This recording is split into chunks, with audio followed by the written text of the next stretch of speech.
مرحبا بكم معايا في فيديو جديد. في هذا الفيديو ان شاء الله غادي نشوفوا طريقة فحص ميكروفون الهاتف بطريقة سهلة جدا.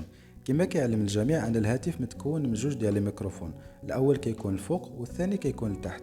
وهذا الكود اللي غادي نشارك معكم يمكن لكم تفحصوا به الهاتف ديالكم بدون مساعدة من اي شخص.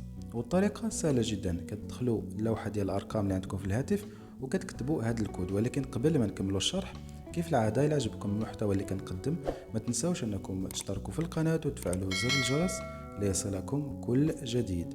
ودابا غادي نرجعوا للشرح ديالنا. كما قلت لكم كتركبوا هذا الكود من بعد ما كتدخلوا اللوحة ديال الارقام اللي عندكم في الهاتف، كديروا نجمة مربع 0 2 8 3. من بعد كتجيو كتضغطوا على المربع المرة الأخيرة، كتضغطوا على هذا المربع بهذه الطريقه بهذا الشرح اللي كتشوفوا في الفيديو، ومباشره كتطلع معكم هذه الواجهه. هذه الواجهه اللي متكونه من ثلاثه ديال الاختيارات: الاختيار الاول والاختيار الثاني والاختيار الثالث، ومن بعد كاين ستوب، يعني الخيار الاخير اللي هو ستوب. هاد الاختيارات كيمثلوا: الخيار الاول كيمثل الميكروفون اللي كيكون الفوق في الهاتف ديالكم، يعني يمكن لكم تضغطوا على هذا الميكروفون الاول، يعني تكون عليه نقطه زرقاء. من بعد كتبداو تهضروا، يعني ملي كتبداو تهضروا غادي يرد عليكم الهضره، يعني الكلام ديالكم غادي تسمعوه كيتعاود موراكم. بهذه الطريقه غادي تعرفوا ان الميكروفون ديالكم خدام. الا ما كتسمعوش الكلام ديالكم كيتكرر موراكم، يعني هذا الميكروفون خاسر.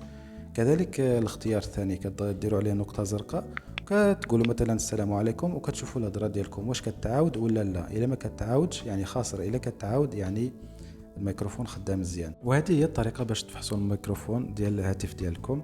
وغادي نعاود معكم الكود باش تعقلوا عليه مزيان: نجمه مربع 0 2 8 3 مربع، وكتطلع معكم هذه الواجهه وكتيستيو لي ميكروفون ديالكم.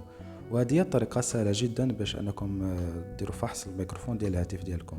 وهذا الشيء اللي كان في هذا الفيديو، كنتمنى تكونوا استفدتوا من الشرح اللي درت لكم. الى عجبكم المحتوى اللي كنقدم ما تنساوش الاشتراك في القناه.